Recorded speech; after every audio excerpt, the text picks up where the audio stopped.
Dari 195 pahlawan nasional yang ditetapkan pada tahun 2021, tahukah Anda siapa yang pertama?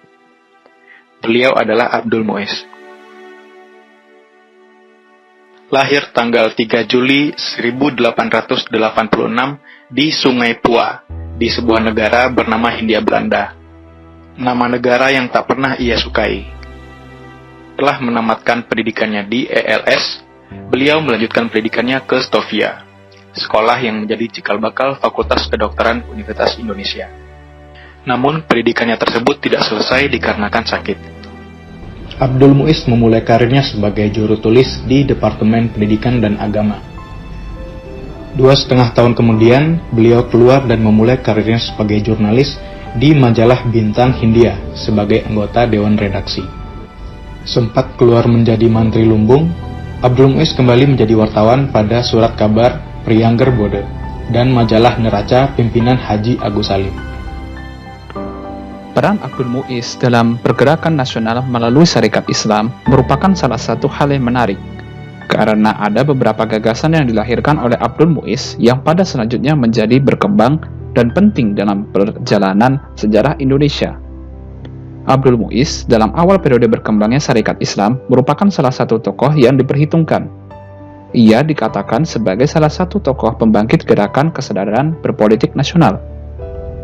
Karirnya di dalam organisasi Sarekat Islam merupakan sesuatu yang penting, terutama pada saat Sarekat Islam Cabang Semarang di bawah kepemimpinan Semaun dan Darsono yang merupakan pelopor menggunakan senjata baru dalam perjuangan melawan imperialisme dengan teori ajaran Marxis.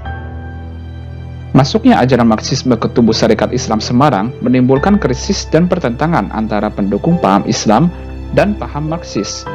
Abdul Muiz bersama H. Agus Salim merupakan tokoh Sarekat Islam yang menentang keras pola perjuangan baru dalam tubuh Sarekat Islam ini yang dibawa oleh Semaun dan Darsono.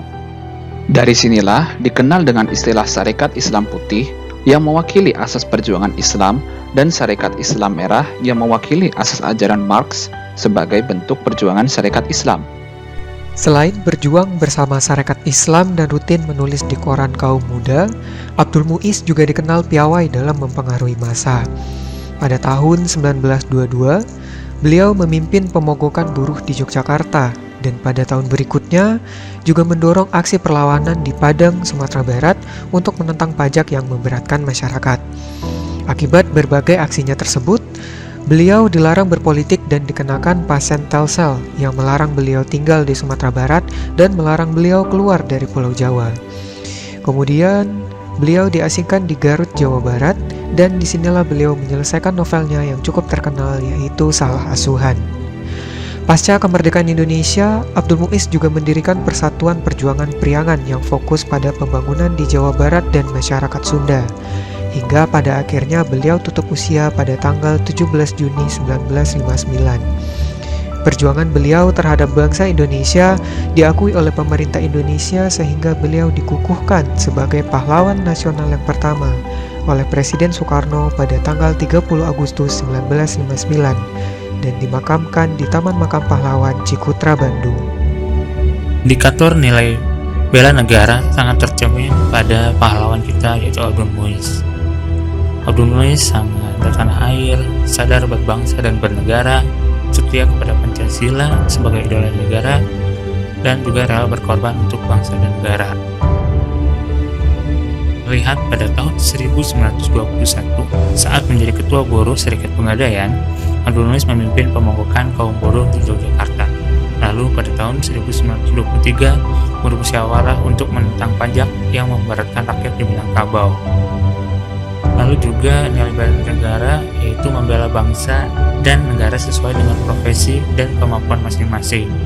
Abdul Muiz berjuang melalui tulisannya pada Harian Express. Abdul Muiz mengecam seorang Belanda yang sangat menghina bumi berterang.